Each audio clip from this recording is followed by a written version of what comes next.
ਇਹਨਾਂ ਨੇ ਨਹੀਂ ਕੁਝ ਵੀ ਕਰਨਾ, ਇਹਨਾਂ ਨੇ ਇੰਜ ਹੀ ਲੜਦੇ ਰਹਿਣਾ। ਇਹ ਅਸਲ 'ਚ ਜਿਹੜਾ ਕੁੱਤਾ ਨਹੀਂ ਲਾਲ ਫਿਰਦਾ, ਇਹ ਉਹਦੇ ਬੱਚੇ ਨੇ।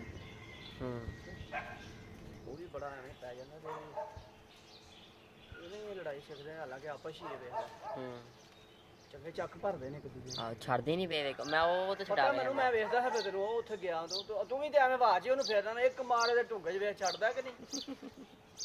ਮੈਂ ਕਿਹਾ ਯਾਰ ਐਵੇਂ ਕਿ ਨਾਮ ਦਾ ਬੋਤੀ ਨਾ ਵੱਜੇ। ਨਹੀਂ ਪੁੱਛ ਬਣਾ ਲਈ ਕਿ ਇਹਨਾਂ ਨੂੰ ਭਜਾਵਾਂ। 1 ਮਿੰਟ ਹੈ ਚ ਬਸ, 1 ਮਿੰਟ ਦੀ ਤੇ ਪੂਰੀ ਹੋਣ ਨੂੰ ਇਹਨਾਂ ਨੇ ਲੜ ਜਾਣਾ ਹੈ ਜੀ।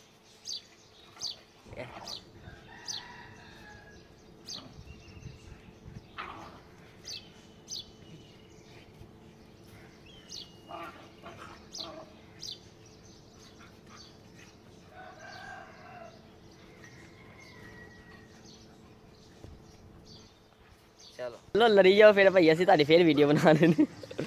ਚੱਲ